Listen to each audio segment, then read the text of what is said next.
¿Cuál es la naturaleza del conflicto cósmico? ¿Qué es lo que se busca demostrar y responder en este conflicto? ¿Es el conflicto una batalla entre dos poderes omnipotentes e iguales? ¿Por qué el conflicto no podía ser resuelto de manera inmediata? Estas y algunas otras interrogantes son las que hoy día buscaremos despejar, así que bienvenidos.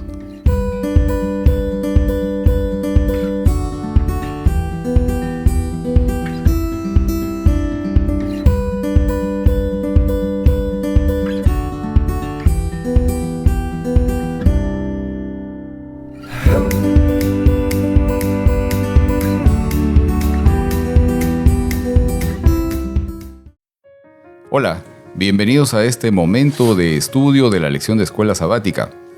Hola Margarita. Hola Pedro. ¿Cómo has estado? Muy bien. ¿Sí? Qué bueno. Hola Igor. Hola Pedro. ¿Todo bien? Todo bien, gracias a Dios. Qué bueno, qué bueno. Y hola también a nuestros amigos que nos acompañan en esta ocasión. Bienvenidos a este momento y esperamos de que el comentario, el tema de estudio sobre todo, pueda servir mucho para nuestras vidas. Creo que estamos disfrutando de temas muy, muy valiosos respecto del carácter de Dios. Y hoy día tenemos un tema bastante particular, muy revelador, que creo que pocas veces lo mencionamos o lo estudiamos un poco más al detalle. Y creo que va a ser una buena oportunidad para que podamos encontrar algunas revelaciones que nos pueden ayudar más a poder entender, a poder conocer quién es verdaderamente nuestro Dios. Pero ¿qué tal si comenzamos con una oración, Margarita? ¿Puedes orar? Okay. Oremos.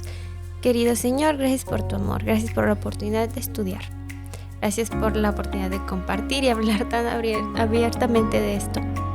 Gracias porque nos inspiras. Ahora llénanos de tu amor para estudiar y conocerte más. En nombre de Jesús. Amén. Amén. Amén. Muy bien, y tenemos la lección número 9. Llegamos a la lección número 9. El tiempo se está yendo demasiado rápido. Creo que... Vuela. Sí. Y el título de la lección es El conflicto cósmico. Y quiero leer del libro de Apocalipsis, el capítulo 12, los versículos 10 y 11. Luego, leo de la Nueva Versión Internacional. Luego oí en el cielo un gran clamor. Han llegado ya la salvación y el poder y el reino de nuestro Dios.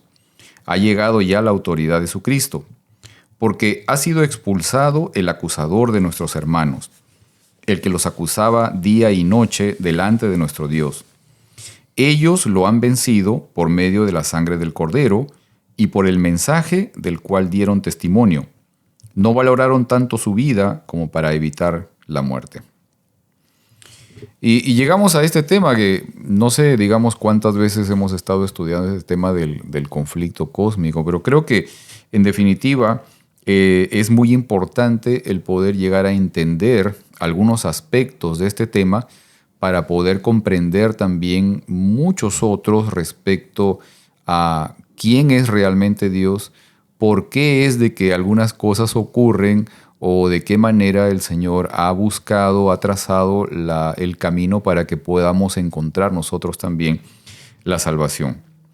Ahora, en los versículos que leímos ahorita en Apocalipsis 12, estos versículos nos revelan algunas cosas muy interesantes, muy importantes. Por ejemplo, quiero leer nuevamente Apocalipsis 12, solo el versículo 10. Dice: han llegado ya la salvación y el poder y el reino de nuestro Dios. Ha llegado ya la autoridad de su Cristo. Ahora, cuando vemos esto, o sea, ¿qué nos dice esto respecto a que al parecer hay una puesta en duda respecto del carácter de Dios y de su gobierno? O sea, ¿o qué nos dice este versículo respecto a un posible desafío contra la autoridad de Dios? Porque aquí dice, ha llegado ya la salvación y el poder y el reino de nuestro Dios. Ha llegado ya la autoridad de Cristo. Como que hasta ese momento algo tal vez lo estaba cuestionando o tal vez no estaba totalmente clara la autoridad real de Dios y de Cristo. ¿Cómo lo ven? No sé si tal vez estoy ubicándolo de manera, no sé, diferente o lo ven diferente, no sé. ¿Cómo lo ven? Sí, esse versículo enfatiza muito a natureza do conflito cósmico, ¿no? Ajá. Porque não é só uma batalha entre fuerzas opuestas, sino uma batalha sobre a revelação da natureza de Deus. Ajá. Satanás, como acusador, quer poner a prueba a bondade, a equidade de Deus. E por isso, eu penso que o conflito não poderia ter uma resolução imediata. Ok. Porque todo o universo debe ver, ¿no? Reconocer que Dios es bueno. Ok. Definitivo. ¿Qué piensa, Margarita? O sea, yo estoy pensando más o menos como en una guerra. Ajá. En una guerra, no, o sea, espacialmente, como en un planeta, la guerra se está tomando en aquellos tiempos. Un conflicto era en un terreno y en ese terreno era una batalla. Esa batalla impactaba a toda la nación, no solamente a ese terreno. Entonces, nosotros estamos actualmente en el terreno de la batalla, pero no significa que nada más hay cambios cuando hay en ese terreno, sino que en toda la nación, o sea, trasciende fuera de ese espacio y lugar. Entonces nosotros muchas veces creo que se nos olvida que esto nada más es un terreno, es un pedacito chiquitito de todo lo que está sucediendo detrás de escenas. Entonces esto como que nos lleva otra vez a contexto. Claro. Y fíjate, entiendo muy bien un poco lo que estás diciendo también, esta parte de que, digamos, el impacto que genera este conflicto como una guerra no es solamente el aspecto local de donde se está desarrollando ese enfrentamiento, sino que obviamente trasciende mucho más allá, ¿no? Impacta a personas que quizás ni siquiera físicamente están en un mismo lugar o donde se está desarrollando las batallas. Es cierto, ¿no? Es cierto ello. Ahora, los versículos 10 y 11 dicen esto también. Me estoy refiriendo a Apocalipsis 12, versículos 10 y 11. Dice, porque ha sido expulsado el acusador de nuestros hermanos, el que los acusaba día y noche delante de nuestro Dios. Ellos lo han vencido por medio de la sangre del Cordero y por el mensaje del cual dieron testimonio. Ahora, el acusador del creyente fue expulsado, según manifiesta aquí, y según manifiesta sobre todo Apocalipsis 12, fue expulsado de manera definitiva. O sea, este personaje en el cielo tenía una función, ¿sí? Como en una corte, él era el fiscal de la corte. Él era el que sencillamente llevaba toda la información para acusar a una persona. Principalmente para acusar al creyente. ¿Ok? Ahora, podemos notar que al acusar, o sea, el enemigo, al acusar al creyente, implícitamente también está acusando a Dios. ¿Sí? Ahora, ¿cuál es el mensaje? Ese mensaje del que hablan aquí. Aquí dice, quiero leerlo otra vez. Ellos han vencido por medio de la sangre del Cordero y por el mensaje del cual dieron testimonio. ¿Cuál será ese mensaje del cual dieron testimonio los creyentes que al final vencieron? ¿Nos hemos puesto a pensar en eso? ¿Cuál será ese mensaje que fue lo que reflejaron, lo que salió de estas personas que fueron salvas y de la cual, de ese mensaje, ellos dieron testimonio? Bueno, antes de que Jesús haya muerto por nosotros, hubo mucha gente que creyó en Jesús. Se me hace muy increíble cuando David escribe profecía y él confía plenamente en que Jesús iba a venir a salvarlo, pero Jesús ni había venido. O sea, nosotros ya vino Jesús y aún así nos cuesta creer. Imagínate ellos que no tenían eso, no tenían una Biblia, tenían otras cosas, pero no tenían Biblia como nosotros, donde hay la historia de Jesús, del Salvador, del Mesías, pero ellos ya creían en que Jesús había provisto y ya lo tomaban por hecho y la victoria ya la habían ganado en su mente. Entonces, Ese es el testimonio de haberse mantenido fiel y esa certeza y fe que Moisés, que actuaron Abraham, todos los que actuaron por fe y antes de ver a Cristo y que él dijo que iba a ganar la batalla. Ok. Sí, cuando Cristo murió y resucitó, demostró la falsedad de las acusaciones de Satanás, ¿no? Y con eso también es la expulsión del acusador, como que saca o expulsa ese poder sobre los creyentes, porque como Pedro dijo, ¿no? Cuando el enemigo ataca a los hijos de Dios, a los creyentes, es como que un ataque al mismo Dios, a Dios. Claro. Y la fe en Jesucristo, el creer en Dios, es lo que otorga a los creyentes la victoria sobre el mal. Claro. Creo que, por ejemplo, la experiencia de lo que se narra en el capítulo 1 del libro de Job nos deja ver un poco, digamos, cómo a veces se maneja esa parte, o por lo menos se manejaba esa parte en el cielo, esa parte de la acusación que hacía el enemigo al creyente, ¿no?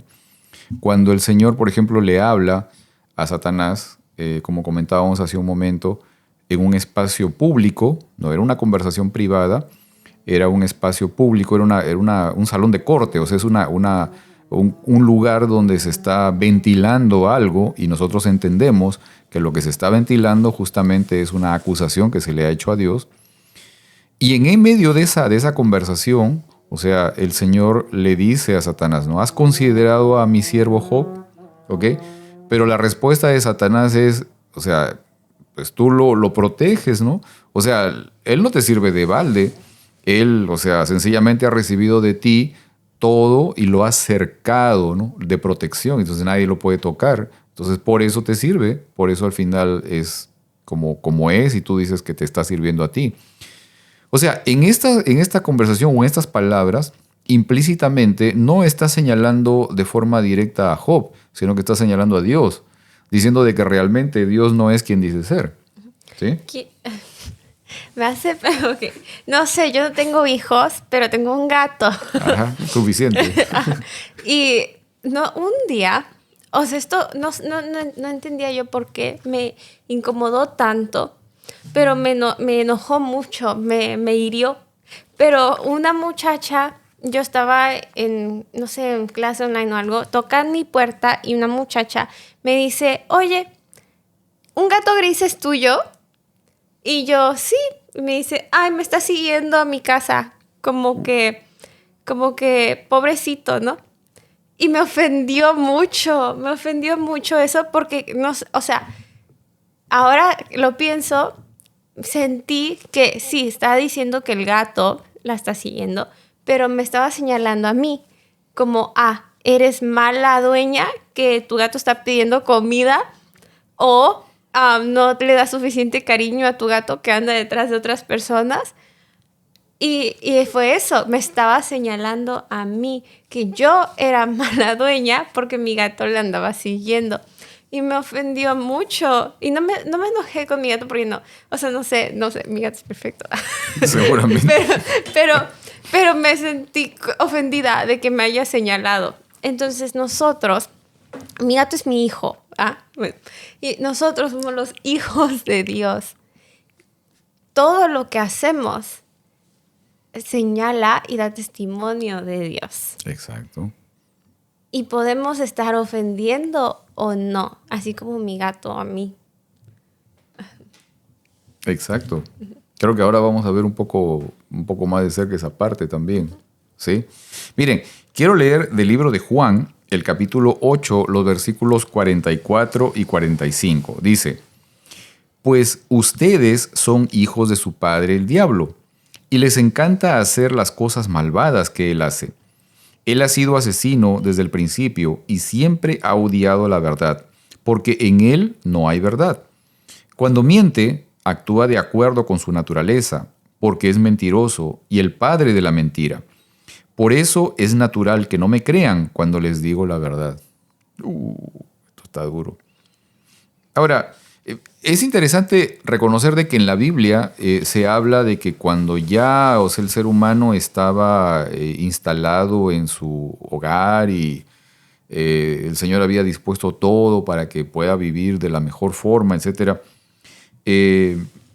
ya el mal existía, o sea, ya había aparecido en el cielo. Incluso el hecho de que hubiera en el jardín de Edén un árbol del conocimiento del bien y del mal, justamente manifiesta la realidad de que el mal ya existía en ese momento, ya era una realidad. Pero ahora, ¿qué sabemos respecto del personaje en el cual aparece el mal, ¿no? Sabemos y entendemos de que cómo es que surgió en su corazón, en su mente, el mal es un misterio, ¿no? Pero ¿qué sabemos del personaje? O sea, ¿qué es lo que, digamos, la Biblia menciona del personaje, ¿no? Y de ese origen del mal en él, ¿no? ¿Qué es lo que sabemos de eso? Lo que sabemos es que el ser que originó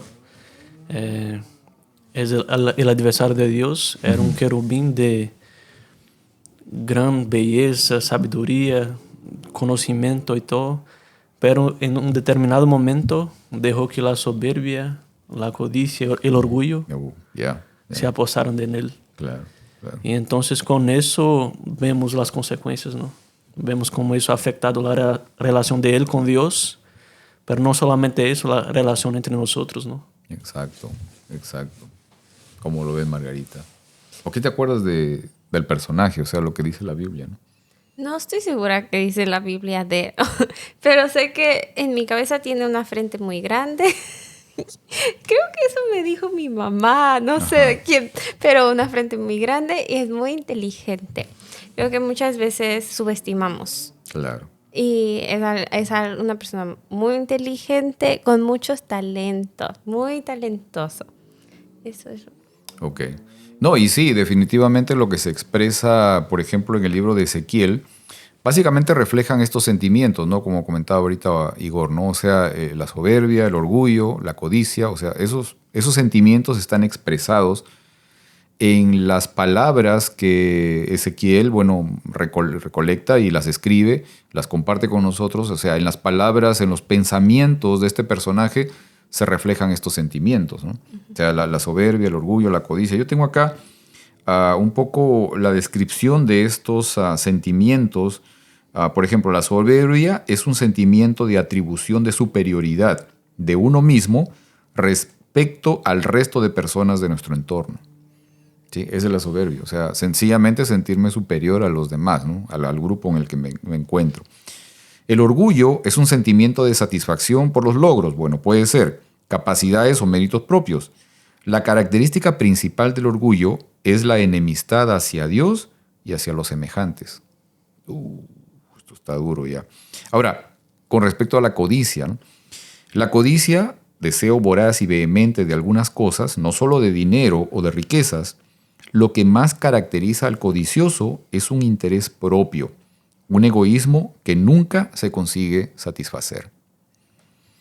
Ahora, en nuestra experiencia personal, o sea, hemos podido notar probablemente en algunas personas estos sentimientos, esta manera de actuar. Ahora, ¿cómo estos sentimientos afectan, rompen las relaciones interpersonales? ¿Sí? Porque al poseer justamente o al dejar o al adquirir, digamos, estos sentimientos, esta manera de sentir, esta manera de ver la vida incluso, impacta directamente en nuestra relación con los demás y nos afecta. Sí, comparto, creo que algún día les comenté hace poco, o sea, comparto un chat con unos amigos y eso, pero hay uno o dos por ahí que, o sea, que cuando comentan, ellos manifiestan que son superiores a los demás, o sea, o sus opiniones son las únicas que valen, ¿no? Digamos, están por encima de todos, etcétera, etcétera. No, tú no tienes razón, o sea, solamente la razón la tengo yo. Básicamente es esa, son los comentarios, ¿no? Y entonces hay varios del grupo que se incomodan, algunos han decidido irse del grupo, cosas así, ¿no? Eso es un poco lo que generalmente ocurre cuando nos envolvemos o dejamos de que estos sentimientos aparezcan en nuestra vida. Lo primero que ocurre es un impacto en nuestra relación. con los demás. Y es lo mismo que ocurrió con este personaje. Al llenarse de orgullo, de codicia, de soberbia, o sea, de inmediato empezó a haber una alteración en la relación con sus semejantes, otros ángeles, y con Dios también. Entonces el servicio ya no era un servicio por amor, sino un servicio por obligación en el cielo. Sí. Hace poco estábamos hablando de el legalismo y la obediencia. Ajá, sí, sí. Y, o sea, yo estoy pensando mucho en los negocios y las personas que tienen negocios. Y no sé si se ubican a MrBeast, es un YouTuber. Él está hablando de las personas con quien le gustaría trabajar. Y dio una descripción. Y las personas con quien le gusta trabajar son personas que son apasionadas por lo mismo que él. Entonces, cuando uno trabaja en un ambiente donde una persona, su pasión es su propio querer, no lo de la comunidad, entonces eso ya rompe el movimiento de todo el grupo. Entonces, en el cielo hay orden. En el cielo, Dios es la cabeza y solo puede haber una cabeza. La cabeza da el plan y todos siguen. Pero si uno u otro quiere ser la cabeza, entonces ya va en diferente dirección. O sea, aunque sea un poquito diferente, ya no está avanzando con la misma fluidez la meta. Entonces, cuando nosotros no respetamos a la cabeza como superior y ponemos nuestro deseo como superior, estamos ya dividiendo la dirección de todo el movimiento. Entonces, yo estoy dispuesta a deshacer todo lo que es de mí y irme en cualquier posición me toque hacer, pero con la misma dirección y respetar que la cabeza es Dios. Claro, eso es humildad. El problema es de que parece que eso justamente perdió este personaje en el cielo. Sí. Sí, y todo proviene también de la imagen que tenemos de Dios, ¿no? Ajá. O sea, la imagen que tenemos de Dios va a influir en cómo vamos a relacionar con los demás. Claro, si vemos a Dios como amoroso, bondoso, vamos a tratar a los otros con amor, con confianza. Claro. Pero al contrario, ahí viene la codicia, viene indiferencia, el legalismo y muchas otras cosas. Y también cómo servimos a Dios. Por ejemplo, yo no le daría a si yo trabajo para tal, pienso que aquí viene el tema de las uniones. Uh-huh. Claro. Quien me emplea, yo no tengo una relación personal con quien me emplea, no me quiere dar seguro médico, no le importo yo como empleado, yo no voy a dar a mi trabajo lo mejor de mí, porque mi empleador no le importo y necesito una unión para protegerme, pero por eso nunca fue el plan que fueran así los negocios muy enormes y todo, sí. porque se pierde la relación entre el empleado y la persona. Pero si mi empleador me conoce, me quiere, me valora, entonces yo con todo daría todo hacia mi empleador, porque mi empleador me cuida. Mi empleador no me va a hacer trabajar de más si no puedo, porque le importa que yo esté óptima, porque valora mi trabajo. Uh-huh. Entonces, cuando nosotros no creemos que Dios es malo, no vamos a darle todo, porque ¿por qué le daríamos todo a alguien que no les importe? Yo tengo que velar por mí misma. Claro. Pero no, cuando vemos a Dios por quien realmente es, yo daría todo por Él. Claro. Al reconocer que Dios dio todo por nosotros. Uh-huh. Definitivamente. Ahora, pregunta crucial, importante. ¿Cuál es la naturaleza del conflicto cósmico? ¿Qué es lo que se busca aclarar en la corte celestial? ¿Cuál es la naturaleza de ese conflicto cósmico? O sea, en realidad tenemos que reconocer que la naturaleza del conflicto cósmico no es un choque de poderes. ¿Sí? ¿Cuál es la naturaleza de este conflicto? Pues yo otra vez lo veo como estaba pensando en que todos íbamos así, como en una dirección así. Y el conflicto se originó cuando alguien dijo, yo no quiero ir en esta dirección, quiero ir en esta dirección. Entonces, en vez de ir juntos, van separados. Y es una separación. Uh-huh. Entonces, es como una separación de agenda. Y el conflicto es que hay una separación de agenda y no hay armonía. Y no hay paz interior. Okay. Cuando hay paz interior es porque todo está en armonía. Y no hay paz interior, ¿por qué? Porque pues el carácter de Dios, que es quien lidera y da la dirección, está en juego. Claro, claro. Y pienso que es el mismo conflicto entre todas las relaciones. Cuando últimamente Sí. pues hay muchos divorcios, ¿no? Y todos dicen, es que nada más era para un rato, pero crecimos en direcciones distintas. Nada más no dio para más. Pero ¿por qué se crece en direcciones distintas? ¿Por qué no están avanzando en la misma dirección? Porque se pierde la cabeza, se pierde una meta, un enfoque. Cuando Dios no está siendo el que lidera la relación, el que da la cabeza y que da la dirección, entonces cada quien va a tomar otra dirección. Claro. Entonces, en sí, Dios es el núcleo y el centro de todas las relaciones y todas las cosas que hacemos. Definitivo. Coincido con eso, o sea, esa parte de que definitivamente, o sea, para esta expresión en nuestra relación tiene que ver con Dios, con el Dios que tenemos dentro. Tiene que ver con eso. Es lo que estabas comentando hace un momento, o sea, justamente esta parte de que en nuestra relación o lo que mostramos a los demás es el Dios que conocemos, ¿no? Ahora, ¿por qué? O sea, ¿por qué el concepto que tenemos de Dios se va a reflejar en nuestras vidas, ¿no? Se va a reflejar en nuestras acciones, en nuestros pensamientos, en nuestras palabras, ¿no? ¿Por qué creemos que pasa eso? Es interesante, o sea, para mí también ha sido, digamos, una revelación grande el poder entender esta parte, ¿no? De que el Dios que yo conozco, el Dios que yo percibo, es el que se va a manifestar también en mi manera de ser.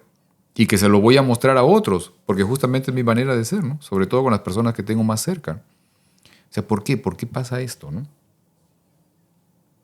¿Ah? La teoría esa del espejo, ¿no? No sé si han pensado en esa parte, o sea, en la psicología el tema este del espejo y que pues mimetizamos lo que vemos. Obviamente lo que consideramos que es correcto es lo que reflejamos también en nuestras acciones. No sé si por ahí tiene que ver un poco, ¿no? Sí, yo pienso más o menos así, porque si vemos a un niño que tiene un padre y le admira mucho a su padre, lo va a imitar, ¿no? Sí, sí. Yo voy a seguir mi padre, yo voy a hacer, copiar sus acciones, sus actitudes. La misma cosa con Dios. Si lo admiramos, lo amamos, y sabemos que Dios es un Dios bondoso, amoroso, va a reflejar en nosotros, ¿no? En la manera que hablo con las personas, que interactúo con ellas. Y nosotros como seres humanos somos, siempre es así, ¿no? Somos transformados al contemplar en todo. Claro, claro. O sea, todo que ponemos en nuestra mente va a influenciar nuestras actitudes, no sea bueno, algo bueno o malo. Claro, claro. Definitivamente. Sí. O sea, pienso que es porque, o sea, porque o sea, la única razón que existo es por esto. O sea, yo nací porque soy parte de este conflicto. Y tengo, o sea, mi propósito es esto. Y Dios es la única razón por cual respiro. O sea, no hay, no, se me hace muy difícil como que separarlo de mí, porque no hay vida sin Dios. O sea, sin propósito, no, ¿qué soy? Nada. Entonces lo que le da punto a mi existencia es que haya Dios. Definitivo, definitivo. Ahora, nuevamente con el punto de la naturaleza del conflicto. ¿Cuál es esa naturaleza del conflicto? Yo tengo acá algo que la lección incluso lo señala, quienes tienen su folleto de la lección también lo pueden encontrar allí, o sea, que menciona esto, dice, la naturaleza de este conflicto tiene que ver principalmente con qué y a quién creer, lo que en sí mismo está integralmente relacionado con el amor.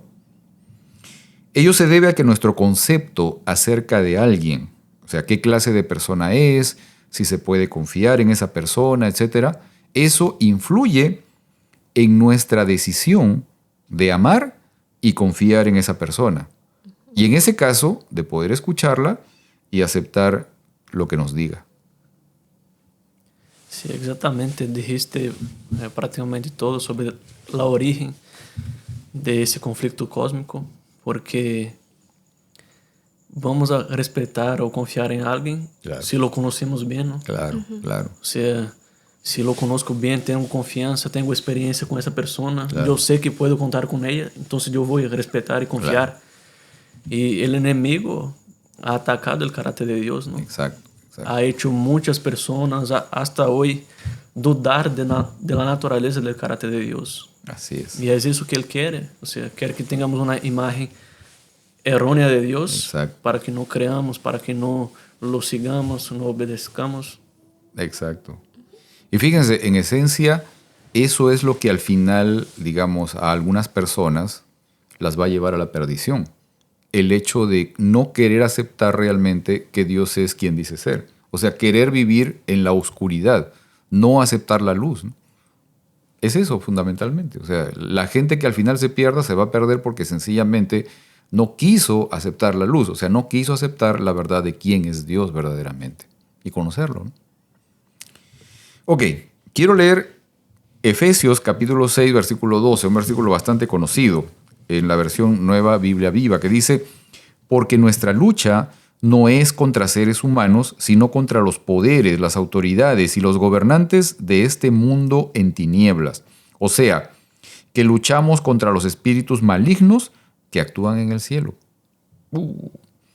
Ahora, la pregunta que tal vez comentamos hace un rato antes de empezar este momento de estudio. ¿Es esta batalla una batalla dualista entre dos seres omnipotentes? ¿Involucra a este conflicto a dos seres que son iguales, digamos, idénticos o que están en el mismo nivel? No, claramente no. Claro, definitivamente no, o sea, no es así, ¿no? Estamos hablando, por un lado, del ser creador, del universo, de todopoderoso, etcétera, y por el otro lado, de un ser creado. O sea, de un ser que sí, o sea, fue dotado de mucha sabiduría, de mucha belleza, de muchas cualidades, etcétera, pero que fue un ser creado y que incluso su existencia depende del creador también.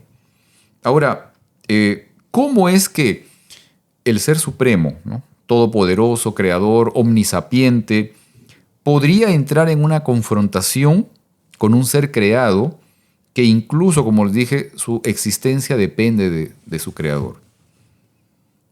¿Será acaso que Dios debió entrar en una aceptación de reglas, de límites, de condiciones en su accionar para poder entrar en esta pugna, en este conflicto con este otro personaje?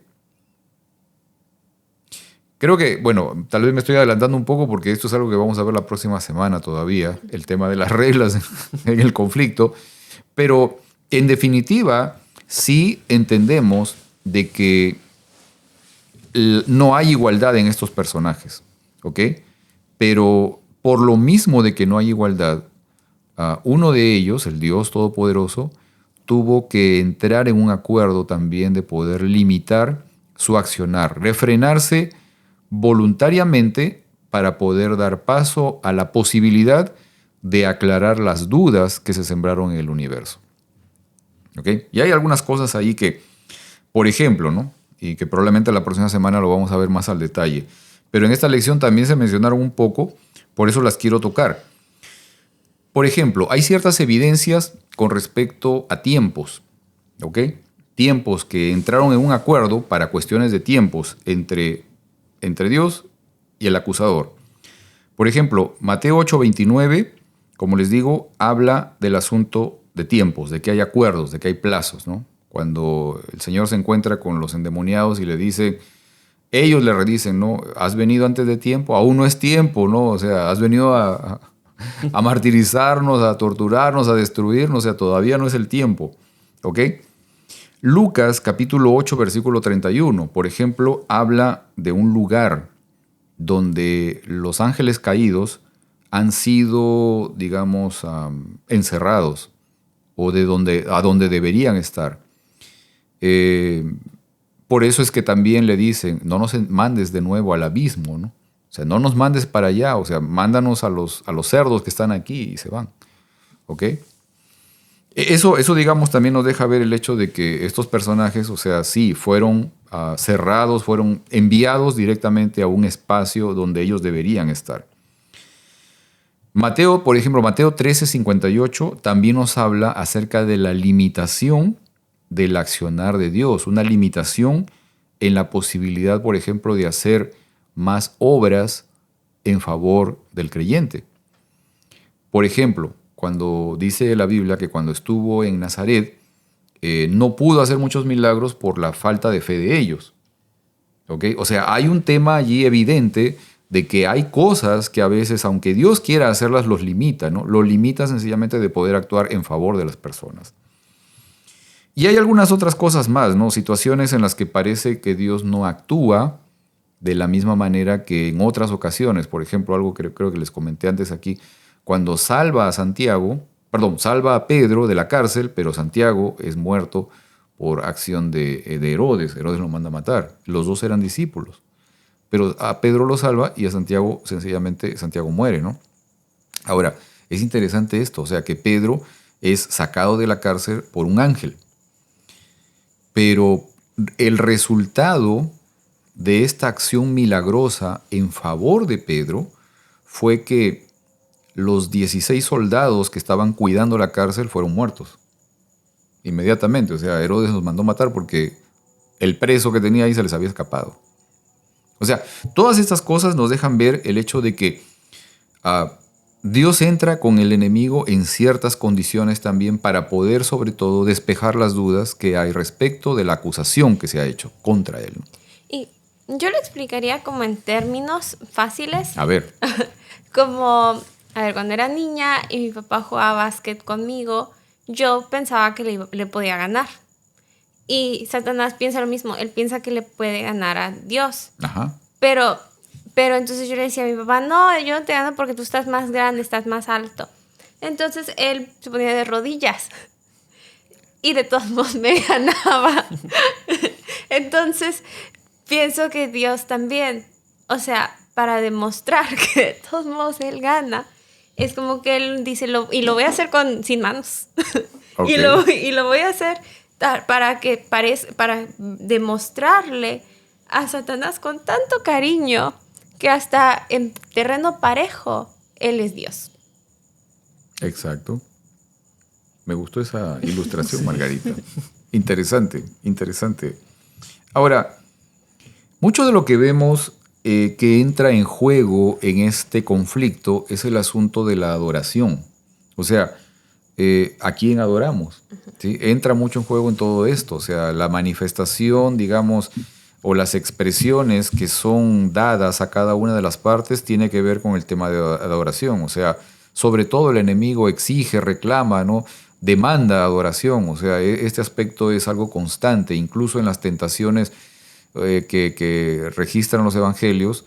Digamos, esta parte de llamar al que Jesús adore o se postre delante de Satanás era algo que, digamos, es evidente, o sea, lo reclama, lo pide, ¿no? Y bueno, te voy a dar a cambio todo esto, o sea, lo que a mí me han dado, o sea, yo te lo voy a dar, pero siempre y cuando me adores, ¿no?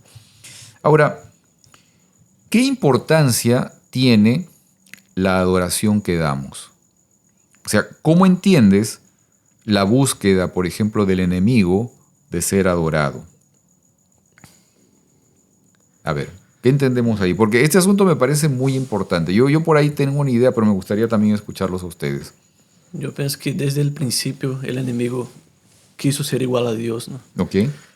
Y es eso que él busca, adoración, sumisión de sus servos. Y la adoración en sí no es solo un acto de fe, pero también es un acto de demostrar lealtad a quien estás adorando. Claro, claro. Y cuando adoras a Dios o adoras al enemigo, porque solo hay esos dos caminos, claro, estás demostrando y poniéndose en un lado en este conflicto cósmico, ¿no? Exacto. O en el lado de Dios o en el lado del enemigo. Exacto, ¿no? O sea, una cosa es que uno crea algo de sí mismo, como que yo puedo creer, yo creo que soy muy bonita, pero si nadie me dice que estoy bonita, ¿realmente estoy bonita? ¿Me explico? Sí, sí. Entonces, pienso que la adoración es reconocimiento. Ujú. Entonces, creo el versículo dice, be still and know that I am God. Reconocer que yo soy Dios. Así es. El reconocer nos lleva a la adoración. Entonces, cuando nosotros, lo que Satanás es que él cree que él podría ser Dios. Y cuando se adora a Satanás, es como que le estás reconociendo Exacto. lo que él piensa. Exacto. Ajá. Exacto. Y al adorar a Satanás, si no puedes reconocer que los dos son Dios. Claro. Entonces, al reconocer a uno, ya inmediatamente eliges un lado. Exacto. Te estás desechando al otro, claro.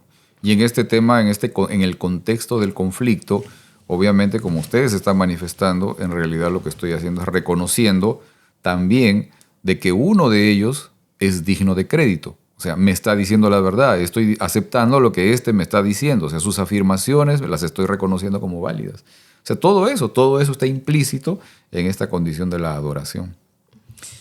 Ok, quiero leer unos versículos también que fueron muy interesantes para poder contestar algunas preguntas que creo que son cruciales también en este tema del conflicto cósmico. Mateo capítulo 13, versículos 24 al 30, dice: Jesús contó otra parábola. El reino de los cielos es como un hombre que sembró buena semilla en su campo. Pero mientras todos dormían, llegó su enemigo y sembró mala hierba entre el trigo y se fue. Cuando brotó el trigo y se formó la espiga, apareció también la mala hierba. Los siervos fueron al dueño y le dijeron: Señor, ¿no sembró usted semilla buena en su campo? Entonces, ¿de dónde salió la mala hierba? Esto es obra de un enemigo, respondió. Le preguntaron los siervos: ¿Quiere usted que vayamos a arrancarla? No, contestó. No sea que al arrancar la mala hierba arranquen con ella el trigo. Dejen que crezcan juntos hasta la cosecha. Entonces diré a los segadores: recojan primero la mala hierba y átenla en manojos para quemarla. Después recojan el trigo y guárdenlo en mi granero. ¿Cuál es el desenlace o la búsqueda de solución que se plantea para este problema, ¿no? O sea, ¿por qué crees que el mal no fue eliminado inmediatamente, ¿no? Realmente esta parábola está expresando eso, en el tema del conflicto, o sea, la aparición del mal. Pero ¿por qué fue que el mal no es eliminado de manera inmediata? Yo pienso que Jesús ilustró en esa parábola Ajá. del trigo y de la mala hierba. Y él dijo que no quitara de una vez porque él sabía que iba a causar un daño colateral en aquellos, podemos decir, que están en un proceso de madurez espiritual. Ajá. Entonces Jesús dijo, ¿no? Deja que crezca el trigo y la mala hierba, Sí. Sí. porque va a llegar un punto en que el carácter de ambos va a ser manifestado. Ajá. Y ahí cuando llegar a ese punto, ¿no? Donde vemos, ¿no? El carácter del mal y el carácter de Dios. Y es cuando Dios va a hacer la cosecha final, ¿no? Exacto. Exacto. ¿Qué dice Margarita? Creo que el tiempo no lo valoramos cuando nos ponemos nosotros en el centro. O sea, si nosotros estamos en el centro y el tiempo da vueltas alrededor de nosotros, no valoramos más que cuando nosotros nos movemos con el tiempo. Lo que quiero decir es que queremos que las cosas sucedan muy rápido, pero cuando suceden rápido, no valoramos. Uh-huh. Entonces, es importante que la sopa esté cociéndose para que tenga un sabor profundo. Okay. Es importante la espera porque la recompensa es mayor. Y Dios sabía eso. Nosotros queríamos que nuestro pan de masa madre esté rápido, pero no se infló porque no esperamos. Uh-huh. Y Dios sabía el punto necesario de espera para que se infle a lo máximo. Y nosotros no lo sabemos. Uh-huh. Entonces Dios está dejando que es el Leude. Está dándole el sazón necesario para que tenga la profundidad necesaria. Ok.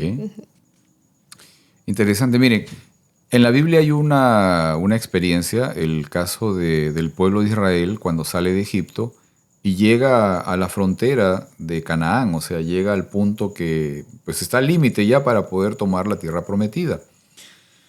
Pero no estaban listos, ¿no? O sea, sencillamente no lo hicieron. ¿Ok? Hoy nosotros, yo siento que estamos allí, estamos cerca de allí. Pero ¿qué nos falta, no? O sea, ¿cómo hoy nosotros no estamos listos y qué necesitamos para estarlo? ¿Qué necesitamos nosotros hoy para estar listos y avanzar hacia Canaán? Necesitamos reflejar plenamente el carácter de Cristo en nosotros, ¿no? Uh-huh. Y ahí Amén, donde amén. se va a ver los frutos del Espíritu, Amén, que es amén. paz, bondad, dominio propio, longanimidad, mansedumbre. Así es. Y cuando eso está reflejado plenamente, ahí sí vamos a estar listos, ¿no? Para entrar en la Canaán celestial.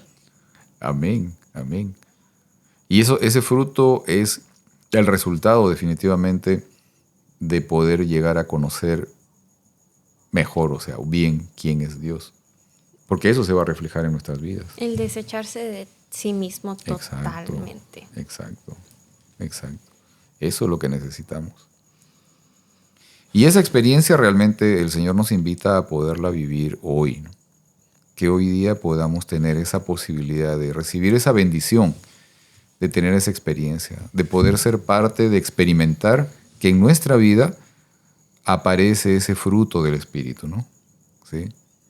Que su carácter se vea reflejado en nuestras vidas también. Eso es lo que quiere. Y realmente eso es lo que necesitamos para poder estar listos, maduros, para encontrarnos con el Señor, para avanzar hacia la tierra prometida. ¿Sí? Bueno, yo quiero en este momento leer algunos comentarios que estuvieron llegando y les agradecemos por sus comentarios, por estar siempre pendientes aquí también del estudio. Por ejemplo, tengo a Delia Nor Zagaray. Sí, que dice aquí aprendiendo también, saludos. Claro que sí, para ti también saludos, Delia. Daniel Guillermo Ruiz también nos manda saludos, dice que lindos comentarios, muchas bendiciones, los seguimos, Margaritas y compañeros. Es dice, Andrea. soy Andrea, dice, de Argentina, muchos saludos también. Muy bien, muchas gracias por acompañarnos también, apreciamos mucho sus saludos. Brenda Galindo también, sí, claro que sí. Qué bendición los comentarios de la lección, saludos Margarita, hermano Pedro y hermano Heriberto también. Sí, claro que sí, hoy día Heriberto no pudo acompañarnos, bueno, está aquí Igor obviamente, pero mandamos también un saludo para Igor. Y a Igor Heriberto. no lo vamos a ver un buen tiempo. Bueno, ahorita vamos a hacer un paréntesis para despedirnos de Igor también, pero sí, porque quiero continuar acá nada más con los saludos que nos mandaron. Dice Ramiro Silva Camacho, dice, tenemos un Dios que nos da libertad de elegir. Gloria a Dios, claro que sí. Ramiro. Gloria a Dios también, claro que sí, Ramiro. Buenas, tío. También Ramiro Silva dice, he aquí yo pongo delante de ti la vida y la muerte. Escoge pues la vida para que vivas. Así es. Escojamos al Señor. Ese es el mensaje de este versículo. Y tengo más también aquí de saludo de Julia. Julia, claro que sí, Julia. Dice, saludos cordiales. Cada vez está más complicado explicar la lección y ustedes lo hacen muy bien. Gracias a Dios. Gracias a Dios por ello. Y sí, ya Margarita aquí comentó de que, bueno, Igor no lo vamos a ver un tiempo, pero vamos a preguntarle un poco a él para que él también nos cuente. O sea, nuevamente yo sé que a una vez al comienzo él nos contó lo que está haciendo, etcétera, pero vamos a dejarle a él también el tiempo para que pueda contarnos a dónde está yendo nuevamente o qué es lo que va a retomar otra vez y todo lo que está, sus actividades que está haciendo. Y obviamente queremos también agradecerle por el tiempo que él dispone para poder estar acompañándonos también en este estudio. Pero a ver, cuéntanos, Igor, a ver. Primeramente quería agradecer la oportunidad de estar acá con todos. A cada vez que venía acá es como que aprendemos juntos. Claro que sí, claro. Es un crecimiento espiritual, es muy importante. Y bueno, ahora voy para mi próxima etapa, ¿no? Continuar mis estudios allá en Lima, Perú. Soy estudiante de medicina. Ajá. Y con Dios mediante terminar esa carrera y terminar y poder ayudar lo máximo de personas que pueda, ¿no? Claro, claro que sí. Y buscar ser un instrumento, ¿no? En las manos de Dios. Amén. A Igor Amén. le gusta la psiquiatría. Es muy bueno. Le recomiendo a muchos. Ok, eso es bueno, eso es bueno. O sea, pero digamos, estás ya casi a puerta de terminar. Yo sé que estás ya por empezar el 6º año de medicina y bueno, te faltaría un año más luego. La tesis, bueno, en fin, pero básicamente ya estás allí, o sea, realmente nos falta mucho y obviamente deseamos de que el Señor te siga dirigiendo, te siga bendiciendo y que te utilice como tú tienes la voluntad, o sea, como un instrumento para llevar bendición a otras personas. No, agradezco mucho, significa mucho para mí y deseo lo bueno para todos ustedes, para Pedro, Margarita, todas las familias que entren en contacto acá. Gracias, que Dios gracias. continúe bendiciendo a todos que nos están escuchando, que Dios los bendiga grandemente, con mucha paz, salud, prosperidad y con discernimiento espiritual. Amén. Amén. Sobre todo eso. Gracias, Igor. Muchas gracias, Igor. Sí, sí, para nosotros también ha sido un momento, lo de las veces que has estado acompañándonos, de mucha bendición también. Sí, tu compañía, la amistad, los comentarios, en fin, los momentos que hemos pasado en el grupo también, de estudio, en fin. Siempre ha sido momentos también muy, muy valiosos para nosotros. Para mí personalmente, y lo agradezco mucho. Yo sé que Heriberto también lo ha manifestado en varias ocasiones y estamos muy contentos por ello. Deseamos, de todo corazón, deseo que la etapa que sigues ahora nuevamente pueda estar llena de éxitos y que te lleve a culminar y alcanzar la meta que te has propuesto en la vida. Amén. Es muy importante. Claro que sí. ¿Sí, Margarita? Estoy de acuerdo. Muy bien. Gracias por estar de acuerdo conmigo, Margarita. Muy bien. Pero ¿qué tal si oramos? ¿Quieres orar, Igor? Sí, oramos. Ok. Grandioso Dios, estamos acá, Señor, a pedirte tu ayuda, tu unción a nuestras vidas, en la vida de todos que estamos escuchando y nos ayude, Señor. Sabemos que estamos en el medio de una batalla, pero sabemos que estar a tu lado es estar en el lado de la victoria, el lado correcto, porque eres un Dios bondoso, amoroso y que quiere nuestro bien. Ayude a cada persona, Señor, que está escuchando, sus familias. Tú conoces todos sus problemas, tú conoces lo que pasa en su día a día. Los dé fuerza, ánimo para enfrentar todas las batallas, porque sabemos que al final vamos a estar contigo juntos en las mansiones celestiales. Te pido que esté con todos en nombre de Jesús. Amén. Amén. Amén. Muy bien. Bueno, nos vemos hasta luego, Igor.